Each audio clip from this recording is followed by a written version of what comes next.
presentes. Damos inicio al atendido biográfico de este viernes, que va a tratar sobre la donación de órganos a pacientes neonatales.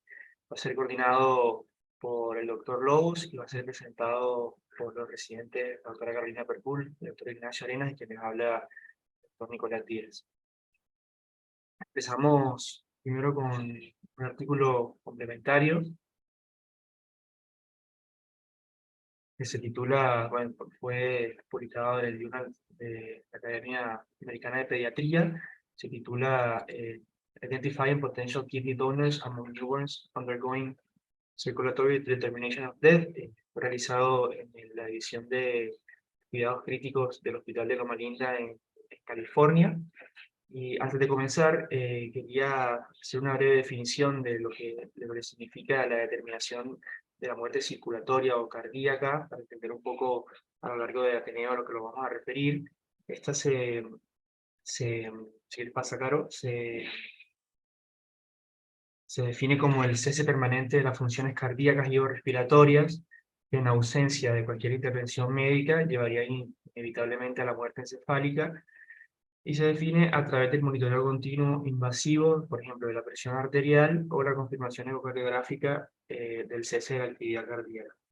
Entonces, el objetivo del estudio de estos autores era identificar pacientes neonatales, si les pasa, un nuevo pool de posibles donantes, estos neonatos con cese voluntario del soporte respiratorio que estuvieran internados en la terapia intensiva, sobre la base de que la altísima demanda de, de donantes actualmente, digamos, se estima que para el año 2013 había 96.312 pacientes en lista de espera para trasplante y solo se realizan alrededor de 16.500 trasplantes por año. Además de esto, se agregan 35.000 pacientes anualmente a las listas. Lo que postulan ellos es que estos pacientes son candidatos a lo que es el trasplante en bloc, que es el trasplante de ambos riñones de un paciente neonato a un solo receptor. Bajo el pretexto también de que esta técnica, a pesar de ser claramente donantes muy pequeños y tener un riesgo mayor de trombosis del graft, tiene buenos resultados en cuanto a supervivencia de largo plazo del graft y menor tasa de lesión por hiperfiltración. ¿Cómo hicieron esto? Ellos tomaron su base de datos de la terapia, que era una base tomada prospectivamente de todos los pacientes que se internan, las altas y las muertes, con un total de 84 camas, en 10 años, entre el año 2002 y 2012, y tomaron como criterio de inclusión a pacientes que pesaran al momento de la muerte más de 1,8 kilogramos, esto porque el caso reportado de menor peso de un paciente en el que se realizó un trasplante fue de este peso. También caracterizaron pacientes según su causa de muerte. Ellos analizaron específicamente a pacientes en el que se les haya retirado el soporte cardiorrespiratorio, digamos, voluntariamente, por no querer continuar con los cuidados médicos. Y además definieron el tiempo de isquemia caliente menor a 60 minutos o entre 60 y 120 minutos. Esto lo calcularon usando el intervalo entre el tiempo en el que se cesó el soporte cardiorrespiratorio y en el momento en el que se definió, digamos, esta determinación de la muerte circulatoria, ¿no? Si se traduce literalmente. Tomaron una tasa de consentimiento entre el 40 y el 70%, esto hipotéticamente tomado de otros registros, por ejemplo, de los pacientes internados en terapia pediátrica neonatal, y otros registros que a lo largo del país, de Estados Unidos, en que se vieron que la tasa de consentimiento para ser donantes oscila entre el 40 y el 70%. En total se pudieron tomar 57 pacientes en total. Después de los cálculos, perdón, 57 pacientes en los que mayormente se vio que la causa de muerte o la causa del cese del soporte cardiorrespiratorio fue derivada de una cardiopatía congénita compleja o anomalías neurológicas o daños, y seguido por falla respiratoria por ya sea hernia diafragmática o hipoplasia del pulmón, y en menor medida, digamos, malformaciones congénitas, onfaloxeria gastroschisis o errores del metabolismo. Después de realizar todos los cálculos basados, digamos, en los pacientes que se lograron incluir y las tasas de consentimiento, ellos digamos, tuvieron como resultado que con este nuevo pool de pacientes se podía tener disponible en su centro entre 1,7 y 4 riñones por año.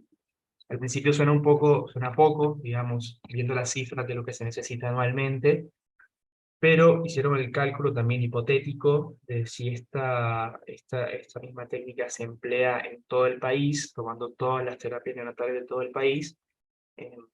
Si quieres pasa, Caro. Tomaron que, si digamos, como digo, se emplea en todo el país, podrían llegar a tenerse entre 487 a 1.145 posibles donantes por año. Después hacen mucho hincapié en que hay ciertas limitaciones o desafíos con, con, con esta propuesta que ellos tienen, eh, básicamente en tres aspectos. Técnicos, como ya dije anteriormente, el tamaño del riñón a donar o de ambos riñones a donar es pequeño, tiene un mayor riesgo de trombosis, se requiere de cirujanos mucho más hábiles y experimentados para manejar estas anastomosis más pequeñas, requiere también una preparación del graft en el back table un poco más larga que en riñones más grandes.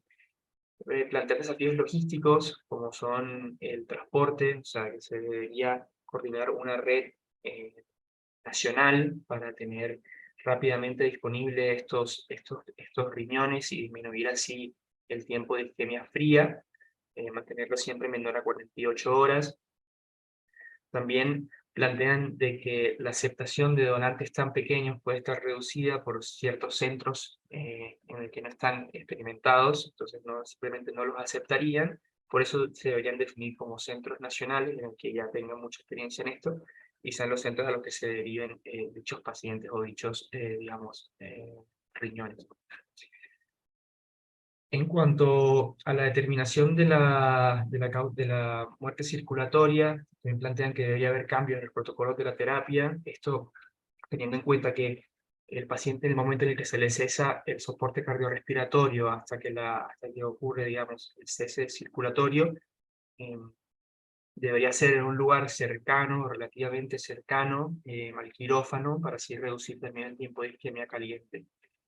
Y eso también debería ser claramente en consentimiento de los padres. Ellos plantean que, a pesar de que es como un estímulo altruístico de los padres en donar digamos, los órganos de su niño o de su hijo, dicen que la mayoría de trasplantes son para pacientes adultos. Así que esto capaz podría reducir un poco que los padres quieran consentir al trasplante. Lo mismo para los médicos tratantes, hay reportes de todavía médicos que no están de acuerdo con esta técnica o del cese, de la determinación del cese circulatorio, bajo el pretexto de que existe este fenómeno de autorresucitación, que la verdad no se ha visto reportado en niños, solamente en adultos, del inicio espontáneo nuevamente de la circulación luego de que ésta se detiene. Bien, bueno, gracias Nico. Como segundo artículo complementario, tenemos un artículo presentado en el American Journal of Transplantation. Esto fue publicado en julio del 2018 por un grupo de Leeds. Un poco el artículo se denominó o sea, acerca del trasplante renal en contexto de donantes neonatales, digamos, como opción factible de tratamiento de la enfermedad renal crónica, pero asociado a un aumento de la pérdida del graft. Ellos se plantearon como objetivo analizar la experiencia de su propio centro, comparando los donantes menores de 20 kilos con aquellos que tenían entre 5, menores de 5 kilos y aquellos que tenían entre 5 y 20 kilos. Un poco porque lo mismo que mencionaba Nicolás, o sea, la demanda de órganos supera la disponibilidad, la tasa de donación de órganos en pediatría es baja, hay reticencia al uso de donantes muy pequeños, ya que, bueno, se sabe, digamos, que hay un aumento en la probabilidad de pérdida del graft, y también el contexto de que la mayor tasa de mortalidad es en la edad neonatal y rara vez se la considera. Entonces, por eso este grupo decidió, digamos, analizar esto. Ellos incluyeron todos los trasplantes en bloque que fueron realizados del 2005 hasta el 2020, incluyeron a todo paciente neonato de 36 semanas con evidencia de producción de orina y con una creatinina normal, y para los donantes que fueron adoptados, digamos, desde el útero, solo buscaron un peso normal al nacimiento, ausencia de oligoamnios, la presencia de orina en la vejiga y ausencia de malformaciones congénitas. Y en cuanto a los receptores, eligieron receptores jóvenes, adultos de mediana edad, con un BMI menor a 30 y sin una historia de enfermedad coronaria o enfermedad vascular, como hipertensión y diabetes. Esto fue un poco la técnica, digamos, que describen en el trasplante renal puntualmente, y un poco dependía de la ablación de órganos del donante, si había, digamos, ablación hepática o cardíaca, y cuán largo iban a tener la arteria aorta y la vena cava. Un poco hablando de los resultados, para mostrar acerca de la supervivencia del GRAF al año, digamos, de realizado el trasplante. Ellos tenían un N de 30 pacientes en total, con los pacientes menores de 5 kilos, de 15, y mayores de 5 kilos otros 15, y la supervivencia al año fue en los menores de 5 kilos un 86,7%, y en aquellos mayores de 5 kilos un 93,3%. En cuanto, digamos, a la valoración, digamos, de la creatinina y de la función renal, fíjense que en el cuadro de abajo lo muestra, como a medida que pasa el tiempo, la misma fue aumentando, digamos, fue en crecimiento lo que sería la filtración glomerular, digamos, o sea, en mejoría de la función del GRAF implantado. Y la imagen de arriba muestra lo que les mencioné de la supervivencia del GRAF al año de trasplantado del paciente. En cuanto a la discusión, ellos hablan de que la experiencia de los trasplantes con donantes menores de 20 kilos tiene buenos resultados. Demostraron, un poco lo que les comenté, que la curva de creatinina, digamos, de la filtración, es en ascenso, sobre todo entre los meses 3 y 12. Hablan acerca de que la masa nefronal pequeña y el riesgo de displasia lleva a un riesgo mayor de trombosis, de hiperfiltración y de aceleración de una glomerulosclerosis. Un poco sumando a lo que dijo Nicolás, estos donantes por muerte cardíaca, como lo mencionan, se legisló a partir del 2015 en el Reino Unido, y esto permitió y permitiría aumentar el número de posibles donantes. Por último, digamos, la principal limitante que ellos tuvieron, o que creen que existe en este tema, es el tamaño de la cohorte, sobre todo que o sea, muy pocos pacientes, pero bueno, ellos hablan de que ellos tuvieron el mayor N fuera de los Estados Unidos. En cuanto a la conclusión, terminan definiendo, digamos, que los trasplantes renales con donantes menores de 5 kilos corresponde, digamos, a un recurso poco utilizado, si bien hay mayor riesgo de pérdida del GRAF por complicaciones vasculares que estuvimos mencionando. Cuando estas sobreviven, tiene una excelente función, y enfocando a la experiencia, digamos, a un número limitado de centros, llevará a una mejora de los resultados y obviamente a la expansión de un potencial pool de donantes. Como artículo principal, este artículo que recibieron previo al Ateneo, es un artículo que se publicó en el Pediatric Transplantation en enero de este año, que se había mandado en el año 2021, y se escribió en un hospital en Estocolmo, en Suecia. Inicia hablando un poco de lo que ya comentaban Nicolás e Ignacio previamente, de que el trasplante de órganos sólidos está demostrado que en algunos casos, como por ejemplo corazón e hígado, salvan vidas, y en pacientes, por ejemplo, con insuficiencia intestinal o renal, mejoran la calidad de vida y aumentan la sobrevida. Y debido a esto, la necesidad de trasplante de órganos se encuentra en aumento. Sin embargo, como aspecto negativo, la disponibilidad de órganos es insuficiente para sostener y satisfacer la demanda creciente de pacientes que están en lista de espera de órganos. Sobre todo en los niños, esto es un problema que se potencia, ya que los niños tienen mayor mortalidad mientras esperan un trasplante, que corresponde a un 30% en corazón y un 10% en hígado en el primer año de espera en lista, y esto se debe principalmente a la escasez de órganos del tamaño adecuado y la dificultad para conseguir potenciales donantes. La mortalidad, por otro lado, la introducen planteando la donación neonatal, diciendo que la mortalidad pediátrica es mayor en periodo neonatal y que potencialmente donar órganos de pacientes neonatales podría aumentar exponencialmente el número de donantes que se ofrecen a un sistema de donación. Describe un poco históricamente que entre la década del 70 y el 90 se reportaron muchos casos de donantes anencefálicos neonatales, y luego de los 90, por cuestiones éticas y prácticas, esto se interrumpió. Continuando luego la práctica de algunas donaciones en programas específicos y de forma muy limitada. Algunas preocupaciones con la donación neonatal de órganos tienen que ver con el tamaño de los órganos y, en consecuencia, algunas complicaciones mecánicas, digamos, de los trasplantes, como dificultad técnica o trombosis. También es una preocupación el estado de madurez de los órganos en pacientes recién nacidos. Obviamente es una limitación la ética, y las prácticas y la legislación varía internacionalmente, por lo que tampoco es fácil hacer series a nivel global para poder comparar esto, porque tiene la ley atravesando esta cuestión. Y la literatura por todo esto es bastante escasa, así que tampoco se pueden plantear conclusiones fiables basándose en revisiones. El objetivo de este trabajo, interpretando estas preocupaciones, fue resumir la literatura publicada hasta el momento de su escritura respecto a la donación y el uso de órganos neonatales y sus resultados, y también analizando la potencialidad de los pacientes neonatales de ser considerados donantes.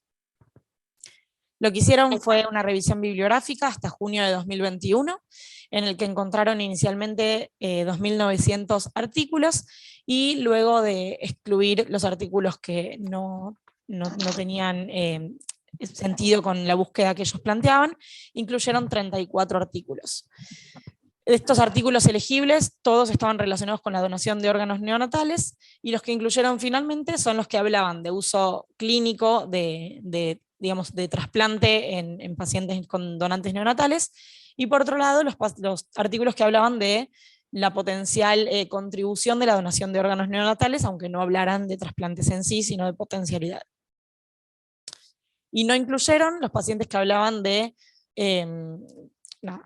otras cuestiones o de cuestiones éticas y no directamente relacionadas al trasplante en sí. De los artículos incluidos, de los 34, 8 hablaban de la potencial donación de órganos neonatales y 26 del uso en sí de estos órganos, incluyendo corazón, hígado, riñón, trasplante multivisceral y también trasplante de hepatocitos. En cuanto a los resultados, hablando sobre la potencialidad de los donantes neonatales, de los neonatos como potenciales donantes, encontraron artículos de 4 países, Australia, Suiza, Reino Unido y Estados Unidos, que analizaban periodos de entre 2 y 10 años e incluían un total de más de 11.000 neonatos fallecidos en las unidades de cuidados intensivos neonatales que describían estos artículos. 4 de estos artículos hablaban de donación luego de muerte cardiovascular, que es lo que explicó en bastante detalle Nicolás previamente, y 1 luego de la muerte encefálica. Reportan una tasa de donación potencial que es sumamente variable entre los artículos, de entre el 6 y el 86%, y especifican en cada órgano cuál es la potencialidad donante de acuerdo a lo que encontraron en los distintos artículos, considerando corazón de entre un casi 2 y un 5% de potencialidad de donantes, hígado un 7%, riñón de un 9.3 a un 33%, válvulas cardíacas de casi un 42% y hepatocitos de un 33%.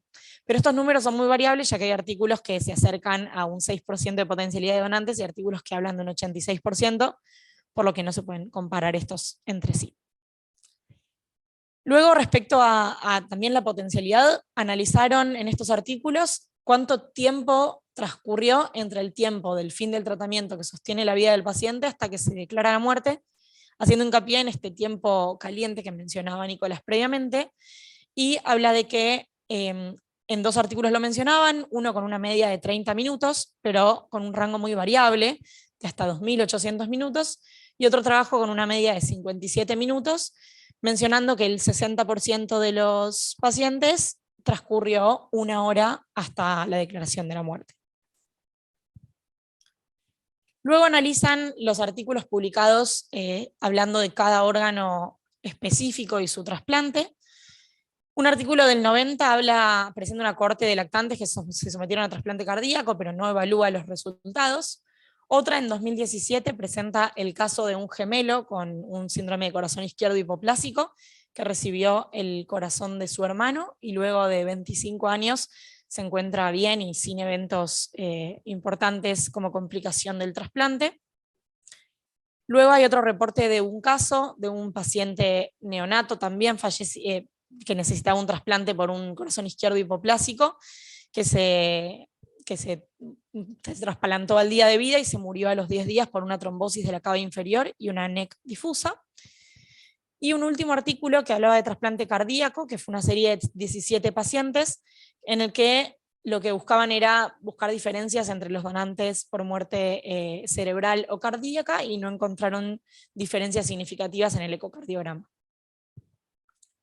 En cuanto al trasplante renal en sí, encontraron 3 artículos principalmente.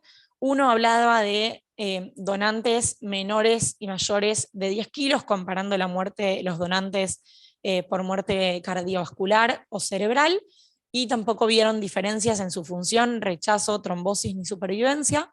Pero este trabajo, al igual que los otros, incluía neonatos, pero no eran exclusivamente de neonatos.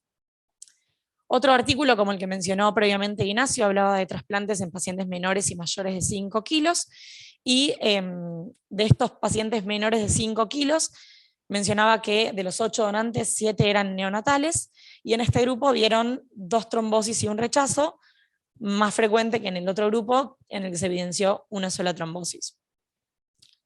Y el tercer trabajo también consideraba pacientes mayores y menores de 10 kilos, en la que mencionaban el crecimiento y la potencialidad de funcionar de ese órgano luego, y hablaba de que a partir de las 3 semanas de posoperatorio del trasplante no se veía diferencia significativa en el tamaño del injerto, a pesar de haber sido órganos donados más pequeños los pacientes neonatales.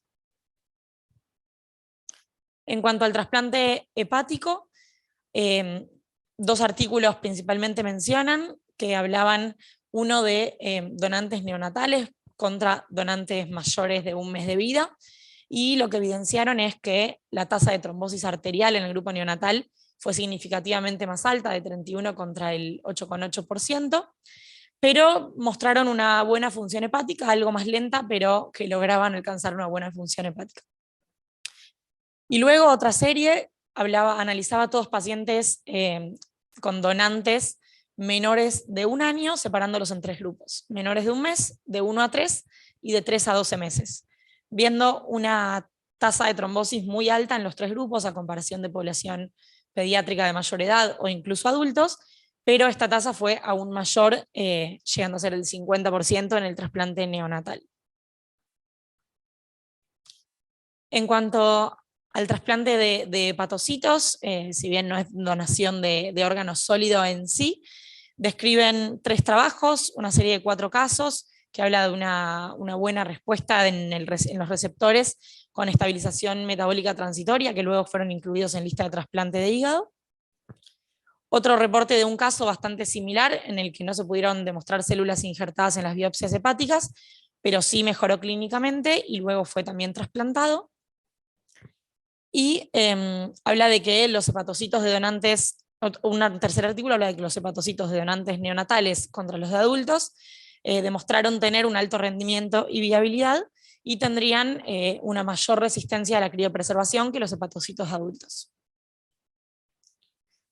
Y por último, analizando los trasplantes multiviscerales, se presentaron 2 artículos que lo describen. Uno es una serie de 8 casos, en los cuales uno es un paciente neonatal, de un paciente que lamentablemente no vivió luego el trasplante, falleció a los 47 días por una sepsis, y el otro es un reporte de un caso de un bebé de 3 meses con gastrosquisis y un volúlo intestinal, que tenía insuficiencia intestinal y hepática por intestino corto y la parenteral, y fue trasplantado por un donante neonatal de 3.2 kilos, injertándose estómago, duodeno, hígado, páncreas y vaso, y que al momento en el que escribió el artículo tenía seguimiento de 6 años y estaba bien. Y como discusión y concluyendo el trabajo, ellos hablan de que 4 países describen artículos en los que mencionan una potencialidad relativamente alta de donación de órganos neonatales, y habiéndose descrito casos exitosos en corazón, hígado, hepatocitos y multivisceral, por lo que es optimista, digamos, la donación neonatal en estos artículos analizados, pero los desafíos, como ya mencionamos previamente, tienen que ver sobre todo con el riesgo de trombosis, y no solo con eso, sino con la identificación y la referencia a organizaciones de procuración de órganos en las unidades de cuidados intensivos neonatales, que están descritas como bastante bajas la referencia a estas organizaciones, ya que lo que mencionan y que podría tener que ver es que las terapias neonatales, a diferencia de las pediátricas, tienen diferente conciencia en cuanto a la donación de órganos, sobre todo porque los receptores de los órganos de los pacientes trasplantados suelen ir a las terapias pediátricas, entonces hay otra conciencia y otra educación en la neonatología, y que también falta obviamente educación, no solo a la población médica, sino a la población general respecto a estas temáticas, como para poder aumentar esta potencialidad de donantes. Menciona nuevamente que los órganos como corazón e hígado salvan vidas y requieren un tamaño similar de órgano con el donante, con el receptor. El corazón específicamente ha demostrado tener alta mortalidad en lista de espera durante el primer tiempo en menores de 1 año, y el trasplante hepático, como ya mencionamos, ha demostrado tener altas tasas de trombosis, lo que genera también una limitación. Y el riñón, a diferencia de estos órganos, no es un órgano que salve vida, sino que mejora la calidad de vida y prolonga la supervivencia, no es algo tan agudo como corazón e hígado, y puede servir para receptores adultos, y parece adaptarse bien a la fisiología de estos pacientes y crecer acorde a esto. Así que bueno, esto genera un riesgo-beneficio diferente al momento de considerar distintos órganos, y estos artículos y los autores mencionan que en corazón y en hígado la contribución de los pacientes neonatales podría ser muy valiosa para la demanda que hoy hay de donación de órganos, y que sería importante también no solo aumentar la tasa de donación neonatal, sino evaluar técnicas quirúrgicas y tratamientos antitrombóticos para mejorar los resultados en este tipo de trasplantes con donantes pequeños, sobre todo en hepático y en intestinal y en renal.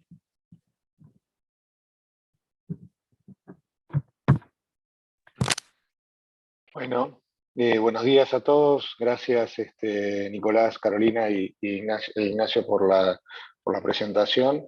La verdad es que quisimos abordar un poco este tema motivados por la aparición de este artículo en el mes pasado en Pediatric Transplantation, y porque es un tema que realmente lo hemos estado en alguna ocasión tratando con nuestros neonatólogos o con el equipo de trasplante o los equipos de trasplante, pero es un tema que sigue sin haber todavía demasiados avances, si es que es posible que los haya, ¿no?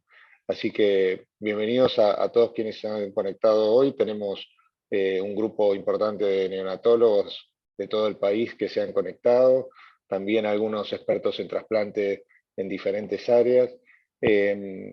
No sé si está la doctora Viciniano, que posiblemente nos iba a acompañar del INCUCAI.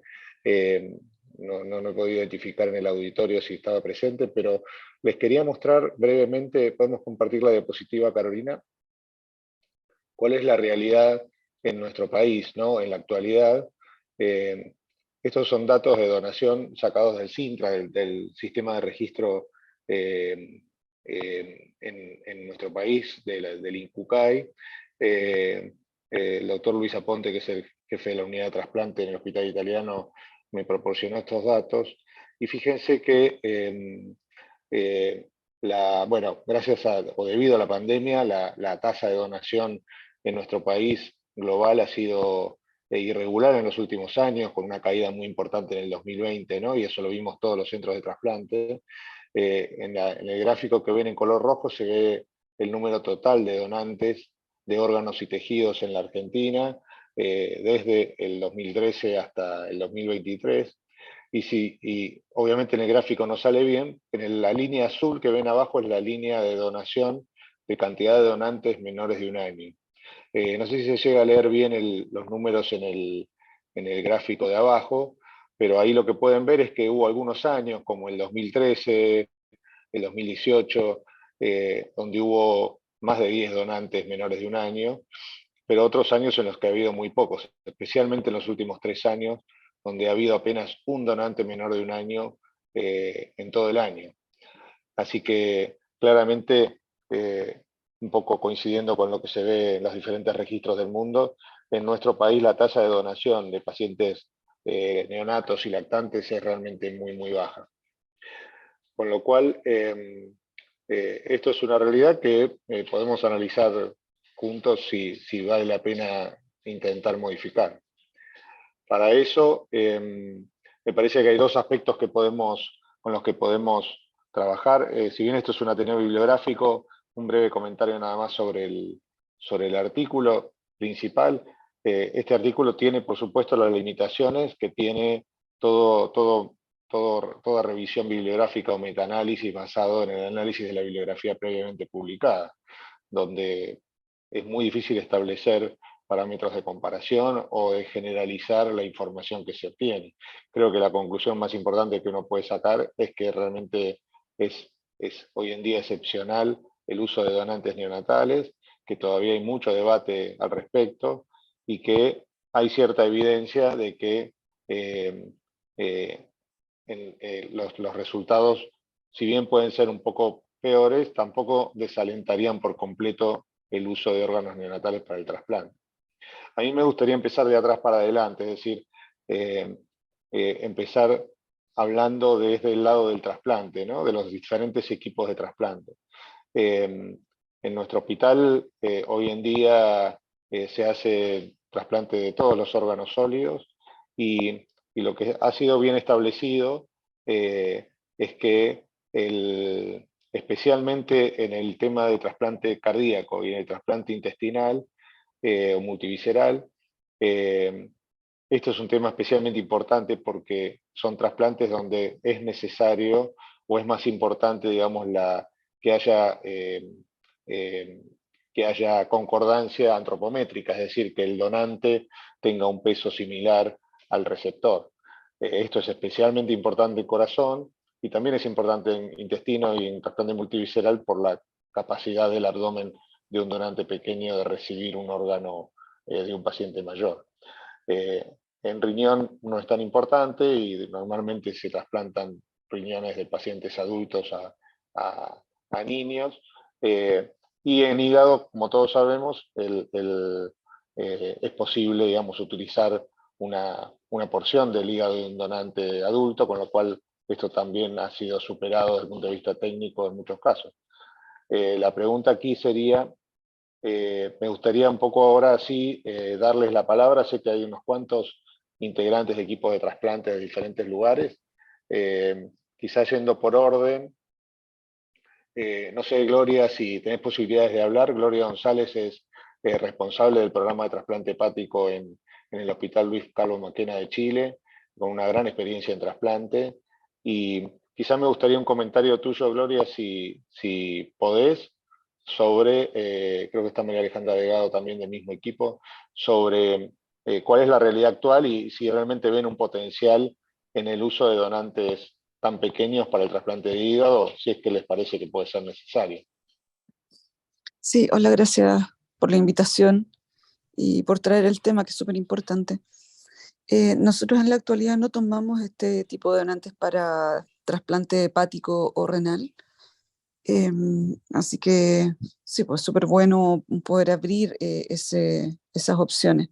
Sin embargo, desde el punto de vista renal, han habido varios clásicos artículos que dicen que pacientes o donantes menores de 2 años, y esto relacionado al peso, tienen mucha más frecuencia de trombosis, incluso obviamente tomándolos en bloque. Por lo tanto, nosotros siempre hemos decidido tomar en bloque desde los 2 años hacia arriba, y nunca antes. Y respecto a los neonatos específicamente, por la alteración de la filtración glomerular que ocurre las primeras 48, 72 horas, nunca lo hemos ni siquiera pensado como potenciales donantes. El tamaño es increíblemente pequeño, y ahí lo que pasa es que todos estos artículos no hablan específicamente de esos donantes respecto al match con los receptores. O sea, no sé qué muy bien como hasta qué peso están trasplantando a los receptores. Me refiero a un paciente adulto recibiendo estos riñones neonatos, no, ni siquiera se me ocurre cómo puede hacer el clearance de creatinina a largo plazo. O sea, habría que ver bien los artículos específicamente de neonatos, creo yo, para poder plantear un cambio en la donación. Y respecto a hígado, nosotros tomamos hígado de donantes desde 8 kilos hacia arriba, y con un match, o sea, son niños pequeños también los que nosotros hemos trasplantado, que son lactantes al final de cuentas, ¿no es cierto? De 10, 12 kilos hasta 13, 14 kilos máximo del receptor, porque tenemos el problema del small for size, que, que puede ocurrir, digamos, con una falla de injerto hepático secundario a la alteración del match del tamaño.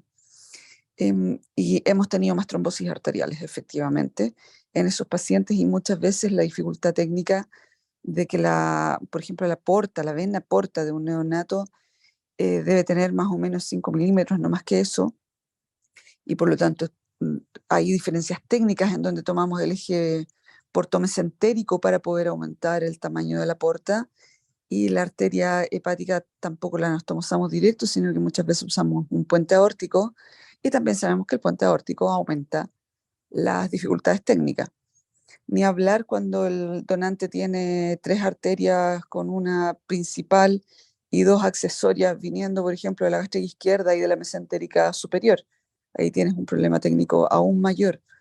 Así que nuevamente creo que no sé, no es tan fácil ir y decir, vamos a cambiar. Creo que hay que ir viendo efectivamente caso a caso y conversar con cada uno de los centros que ya ha hecho este tipo de donaciones, o ir a ver estos trasplantes para ver realmente la dificultad técnica que tengan. Pero lindo poder explorar otra oportunidad. Gloria, ¿vos crees que realmente con la posibilidad de usar órganos parciales, etcétera, se justifica, digamos, explorarlo? Porque hoy en día la verdad es que la mortalidad en lista de espera, no sé cómo es en Chile, pero en Argentina ha bajado bastante con los avances técnicos en cuanto al uso de parcial del hígado, pudiendo incluso utilizar un donante para más de un órgano. Ahí Alejandra Delgado dice algo que yo iba a decir recién, o sea, parece inaceptable, ¿no? Un 30% de trombosis arterial es como mucho. Sí, como tú bien dices, considerando, eso es lo que hay que considerar. O sea, tenemos tanta experiencia en donantes vivos con segmentos laterales izquierdos, que estos pacientes tendrían que explorarse para pacientes que no tengan esa posibilidad, porque tenemos una tasa de trombosis arterial actual con el uso de técnicas microquirúrgicas cercanas a 0,4%. El exponer al paciente a esta opción tendría que ser en casos súper seleccionados, que son los menos, por supuesto. Perfecto, perfecto. Hablando de creo que no tenemos a nadie del equipo de trasplante cardíaco. Había levantado una mano alguien, no sé si alguien quiere abrir micrófono y hacer un comentario en voz alta. Sí, yo había levantado la mano. Buen día. Hola, buen Buen día, día. Pachi. El doctor Francisco de Badiola es jefe honorario de urología pediátrica del servicio y también con una gran experiencia en la urología pediátrica. Sí, Pachi. Vos sabés que en la Universidad de Stanford, en el año 85, comenzó un programa de donantes neonatales. Casualmente, yo no lo encontré en la bibliografía, pero no sé si está en los artículos complementarios. El que lo llevaba era Carlos Vivas, un argentino que había hecho la residencia en la Universidad de Minnesota, por eso teníamos el contacto. Y él, ya en el año 87, 88, mandaba información de todas las dificultades que había tenido anatómicas, como ustedes las han contado, ¿no?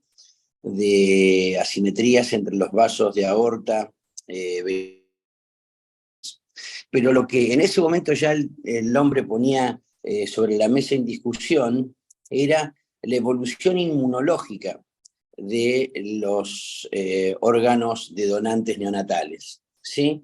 Que poco escuché en el artículo principal, pero por ahí le quería preguntar a Ignacio si en los colaterales por ahí se nos pasó algo con respecto al trasplante renal de este tipo, con la evolución inmunológica y la pérdida del injerto, porque nombró, digamos, una pérdida general de pacientes fallecidos, mala evolución y demás, pero específicamente la pérdida del injerto. En ese colateral, Ignacio, repetime cuál había sido, porque los problemas inmunológicos no eran pocos. Sí, igual, Doc, o sea, los dos primeros trabajos complementarios que nosotros buscamos, más que nada hablan digamos, de las complicaciones en cuanto a lo vascular y no se enfoca tanto en lo inmunológico. Pero bueno, creo que es algo que sí, que hay que tener en cuenta también, me parece.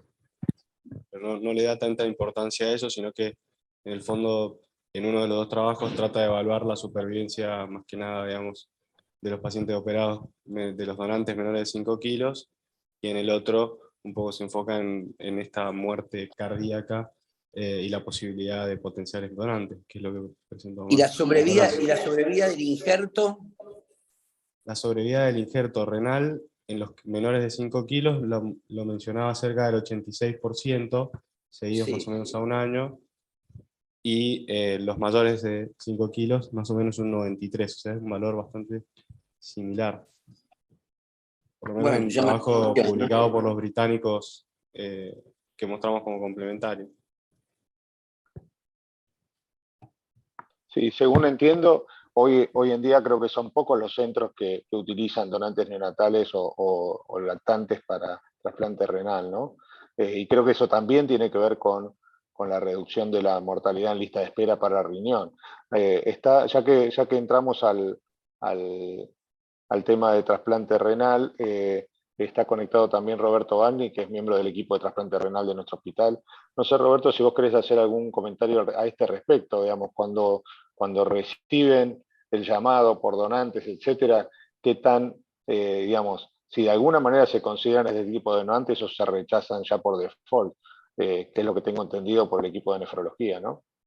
No, en general no hay muchas ofertas de donantes tan chiquitos, por supuesto no neonatales. En general se consensúa. La ventaja de tener un donante chico es que, bueno, cuando el receptor realmente es muy chico, te permite tener un poco mejor de concordancia de tamaño, que en general, si bien no suele ser un problema, en algunos pacientes muy chicos podría serlo y podríamos bajar la edad del peso del receptor si uno tuviera riñones más chicos. Pero en general lo que nos pasa cuando nos ofrecen riñones de pacientes de donantes pequeños es que usamos el trasplante en bloque, o sea que técnicamente no es tan complejo, porque se ponen los dos riñones y uno técnicamente anastomosa la aorta del donante a la aorta del receptor.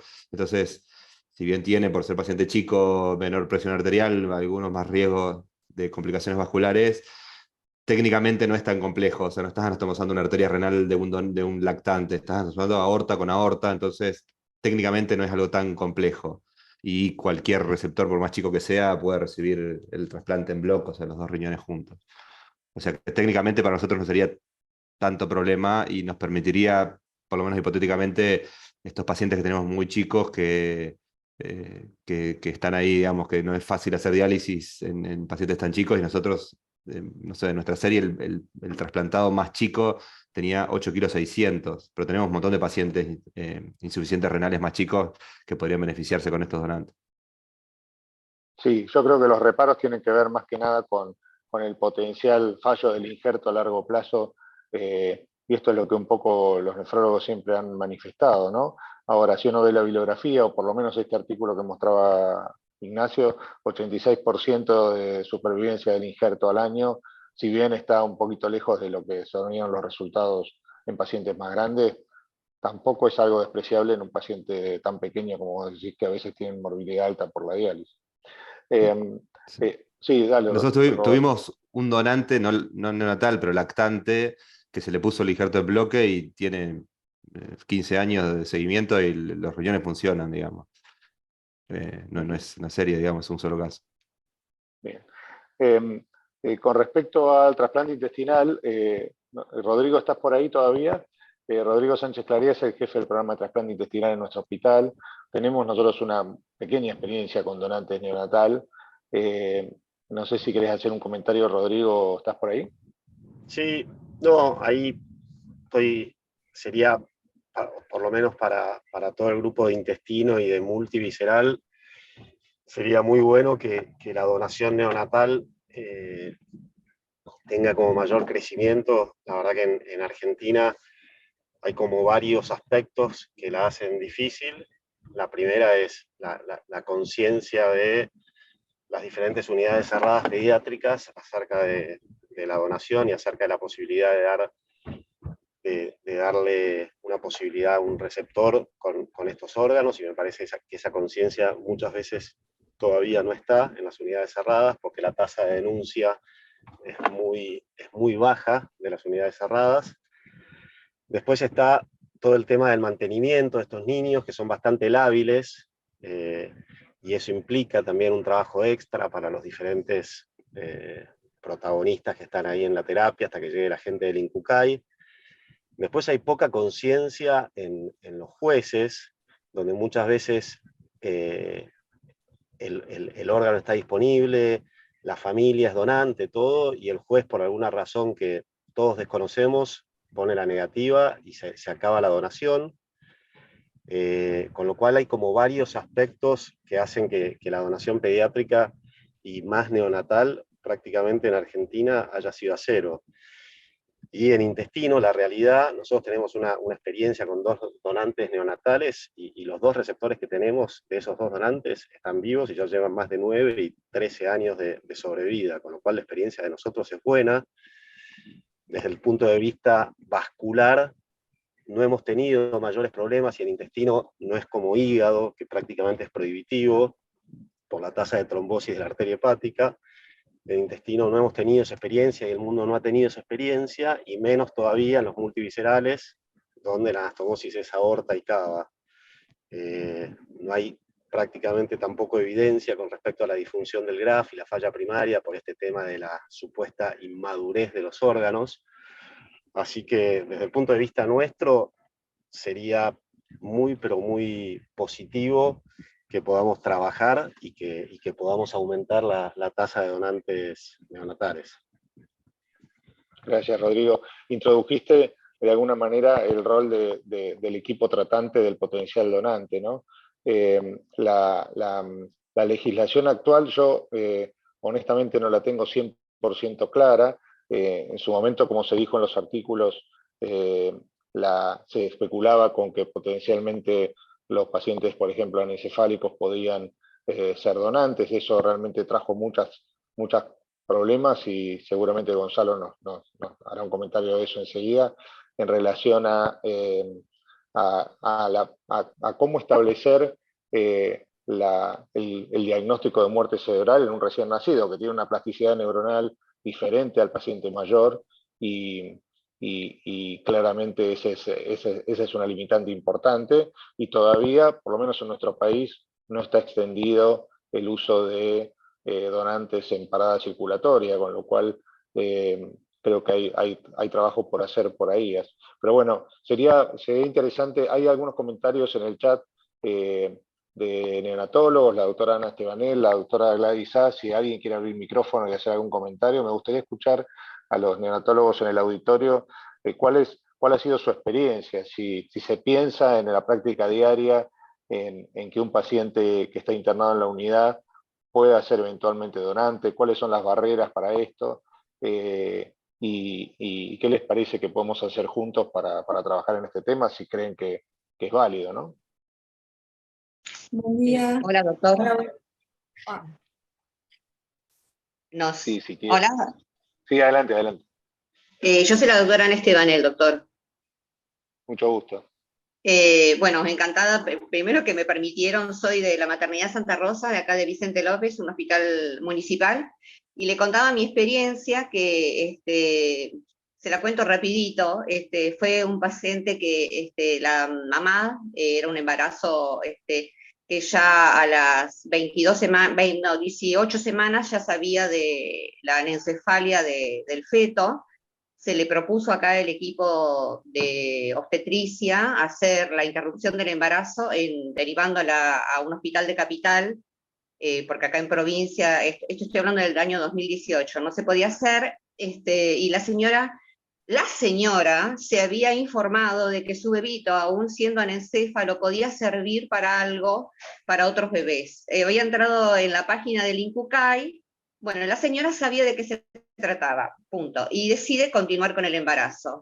Cuando llega a término, llega a las 37 semanas, se produce el parto de este bebé, y acá se le dice que ante lo que ella decía que quería donar, que su bebé fuera donante, le dijeron que no podía ser, que eso no existía. Y bueno, justo tuve la suerte yo ese día estaba como jefa de guardia, me enteré de la situación y le comento a mis colegas, miren, esto sí se puede hacer, me comunico con la gente del INCUCAI, y la señora pasó de un dolor profundo, de haber pensado que lo que ella había querido se truncaba por esta negativa, por esta imposibilidad, a que sí que se podía. Bueno, se la hago corta. El bebé nació, vivió 4 días, se lo alimentó, tuvo tiempo de estar con su mamá, con su papá, con su hermanito, y cuando yo ya avisé al INCUCAI de la presencia de este bebé, di las características, de que era un bebé de 2,7 kilos, que había nacido vigoroso. Bueno, ellos enseguida se pusieron en contacto con nosotros, se produce el fallecimiento, se llama al INCUCAI, el INCUCAI viene, y ese bebé sirvió como, en esa época se utilizó para el banco de injertos del Garrahan, las válvulas cardíacas de este bebito. Y bueno, la mamá siempre muy agradecida, y tan agradecida que en un congreso que hicimos pequeñito de acá, de una jornada de la maternidad sobre duelo perinatal, ella dio su experiencia, sobre lo que había vivido con su niño, y que así, bueno, nada, lo comento a nivel como neonatóloga que soy, así, que sé que en el equipo hay muchos neonatólogos, que me parece que lo que usted dice, que es importante la información, ¿no? Que cosas se pueden revertir con información. Muchas gracias. La doctora Sá del Hospital Fernández también levantó la mano. Hola, buenos días. Bueno, la verdad la convocatoria me interesa en particular porque nosotros tenemos un grupo de perinatología con un montón de patología fetal, organizada, programada. Más o menos hace 2 años intentamos, un poco como cuenta la doctora Estebanel, yo conozco a parte del equipo de trasplante por haber trabajado en Fundación Favaloro, en el equipo de trasplante como pediatra y neonatóloga. Intenté hacer la donación de órganos, no como dice la doctora Estebanel, sino de válvulas, sino de órganos, y no lo pude sortear, la dificultad. Hablé con el INCUCAI, estuvimos manteniendo 48 horas un paciente con anencefalia, de hecho sabía por una cuestión laboral que había un donante para multivisceral esperando desesperado el órgano, y la verdad me gustaría saber si ustedes, desde la experiencia de todo el grupo que está acá, participando, si esto se ha mejorado. Sé que se ha mejorado, de hecho en el Fernández vamos a hacer una jornada sobre esto, y convocamos al INCUCAI confieso que es como complejo el tema, no sé, el abordaje es complejo, no sé si es mi parecer o es lo que sucede, no solamente los tiempos, que dependen, si este paciente había caído en un fin de semana y eso lo hizo mucho más complejo.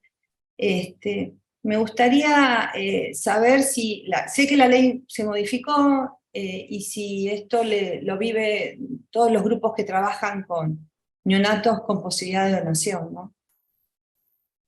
Sí, claramente la limitante creo que tiene que ver con eso, ¿no? Con que establecer el diagnóstico de muerte cerebral en un recién nacido es complejo al extremo de decir, bueno, un paciente que tiene su sistema circulatorio funcionante, hacer una ablación como se hace en la mayoría de los pacientes en la Argentina, ¿no? Con muerte cerebral, pero todavía manteniendo sus funciones vitales.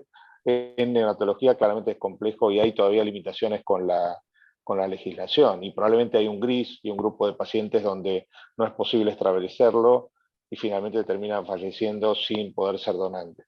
Yo creo que ahí el desafío es seguir avanzando en establecer criterios y mejorar el proceso de donación o de procuración para que se pueda hacer una vez que se ha detenido, digamos, la actividad cardíaca. El problema es que eso requiere una logística muy ajustada, porque el tiempo de isquemia caliente obviamente tiene que ser lo más corto posible.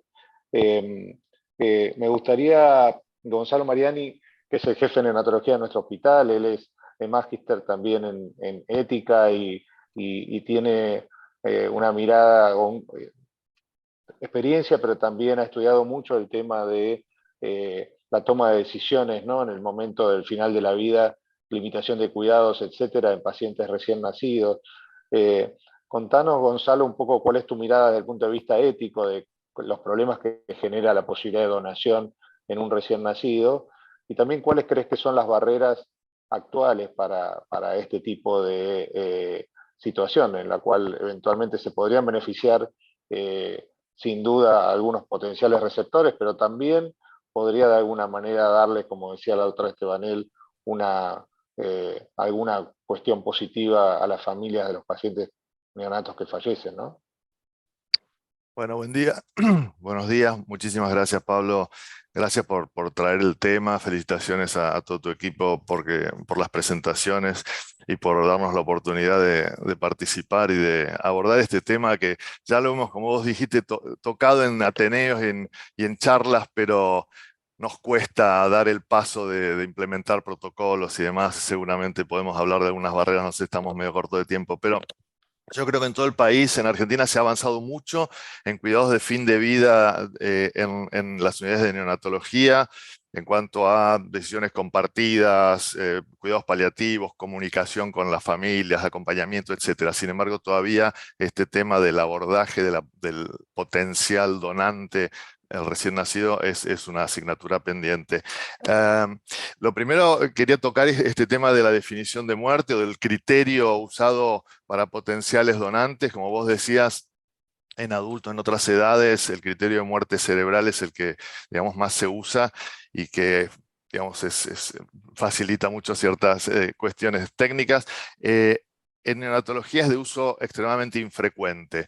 Por un lado, yo diría que porque es muy difícil hacer diagnóstico de muerte cerebral en recién nacidos, y estamos hablando de muerte cerebral total. Por eso el anencefálico no puede ser considerado un donante desde el punto de vista de la muerte cerebral, porque tiene función de tronco, por ejemplo. Hay muchos eticistas que dicen que si uno considerara el anencefálico o tuviera el criterio de muerte encefálica esencial o de funciones superiores, también podría considerar como donante a los dementes graves o a los pacientes en estado vegetativo persistente. Entonces, eso quita la posibilidad de que el anencefálico sea un donante desde el punto de vista legal y ético. Con lo cual, También diría yo que en neonatología se usa poco este diagnóstico, pero también se busca poco. Y lo que uno no busca no lo encuentra nunca. Y realmente ahí también tenemos que aprender los neonatólogos a considerar la posibilidad de evaluar el diagnóstico de muerte cerebral más en algunas oportunidades que no lo hemos hecho o no lo hacemos con digamos, yo creo, la frecuencia que deberíamos hacerlo.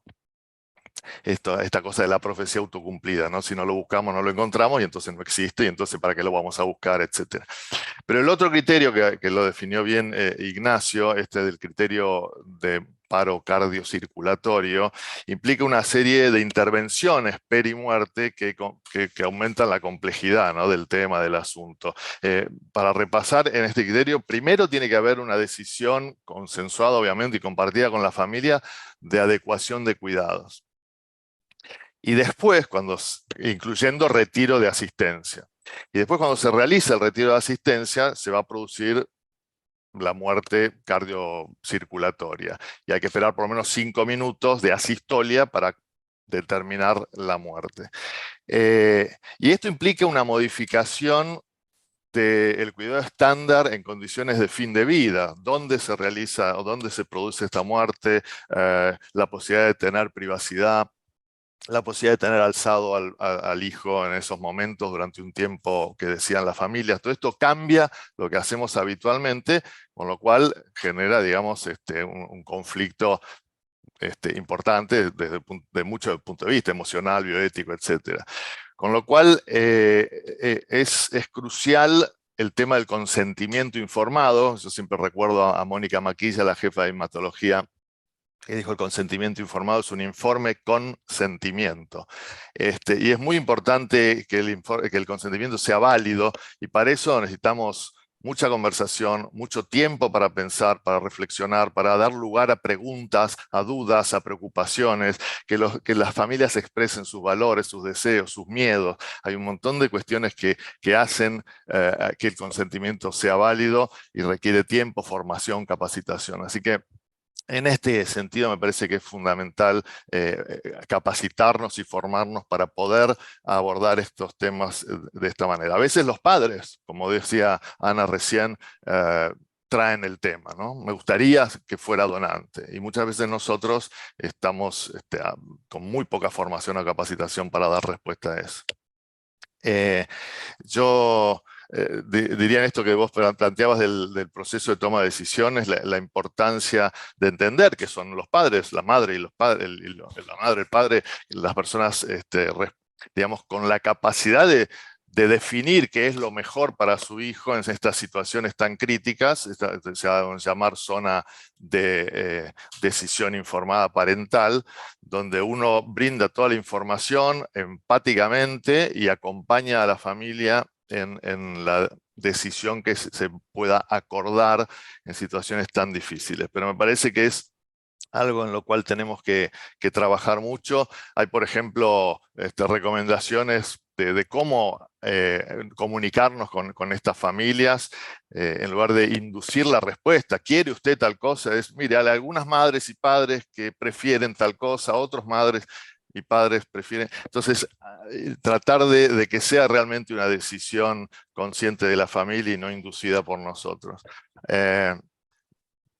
Yo diría que otras cuestiones que tienen que ver con bioética en particular, uno puede plantearse los principios clásicos, pero yo haría hincapié en una distinción de los principios de la bioética, jerarquizando lo que dice Diego Gracia, que hay principios de primer orden, principios de segundo orden. No maleficencia y justicia estarían por encima de los otros principios cuando hay conflicto. Entonces uno, cuando se pregunta, pero ¿estoy haciendo beneficio al paciente con todo esto que estamos planteando? Yo diría que es mejor plantearse si estamos haciéndole daño. Probablemente no estemos haciendo ningún daño, y sí estemos, desde un punto de vista utilitarista, favoreciendo a otras familias, y esto para la familia del donante también puede ser importante si lo ve desde ese punto de vista. ¿Qué otras cosas, Pablo? También es importante reflexionar sobre el impacto sobre el equipo de salud, ¿no? Y lo que se llama distrés moral, o aquello que uno está haciendo cosas que le parece que no están bien, como la importancia de formarnos, de capacitarnos, de discutir, de fundamentar las conductas, de escuchar al otro, estar dispuesto a cambiar de acompañar a la familia en su decisión, independientemente de que estemos todos o no de acuerdo. Y lo otro que está mucho en la literatura es la importancia de separar las conversaciones acerca de la adecuación de cuidados y la posibilidad de ser donante. Y en este sentido, porque ahí podría ser visto como un conflicto de interés. Si yo quiero que sea donante, voy a forzar la adecuación de cuidados. Esto no puede ser visto de esta manera, y la conversación sobre donación tiene que ser posterior al acuerdo de haber llegado a la decisión de adecuar cuidados. Y en este sentido, el personal de procuración tienen que ser los encargados de acompañar, o mejor dicho, de liderar este pedido de consentimiento para donación y para criterio de muerte cardiocirculatoria, estando presente el equipo tratante de neonatología. Así que hay muchas cuestiones, me parece, no tengo mucho tiempo. Las barreras son múltiples. En parte, lo poco que sabemos de los resultados, lo planteaba Pachi, lo han comentado los doctores, los resultados inciertos, la poca bibliografía, la poca literatura, pero también tiene mucho que ver, me parece a mí, con nuestra propia falta de capacitación, de formación, de concientización de la importancia de esto. Y bueno, es un esfuerzo plantear esto, porque como decía, cambia la manera que tenemos de abordar el cuidado de fin de vida. Gracias, Gonzalo. Una aclaración, en base a lo que escribía la doctora Estebanel en el chat, hay que hacer una diferencia entre los órganos que se pueden donar cuando el paciente está en circulación cardíaca, es decir, que la ablación se hace con el paciente que tiene circulación cardíaca presente, lo cual permite planificar el momento del trasplante y que el tiempo de isquemia sea reducido, y lo que es trasplante de tejidos, por ejemplo, válvulas cardíacas, eventualmente hueso, eventualmente córnea, se me ocurre, que se puede hacer una vez que el paciente ya ha tenido parada circulatoria y donde los tiempos no son tan importantes. Eso en esta población es posible hoy en nuestra legislación y deberíamos tenerlo en cuenta.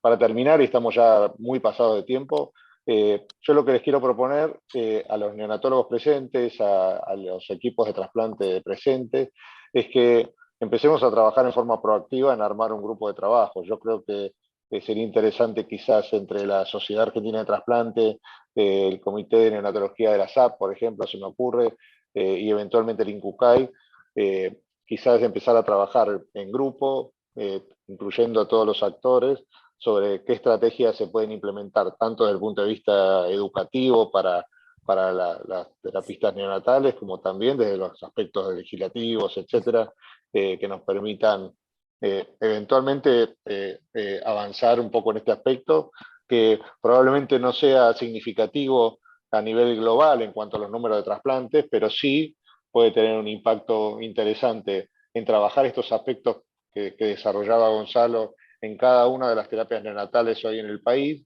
porque creo que sería un motivo para por lo menos generar la conversación de qué hacemos en el momento del fin de la vida, y también eventualmente mejorar los resultados en algunas áreas donde todavía tenemos una alta mortalidad en lista de espera, ¿no?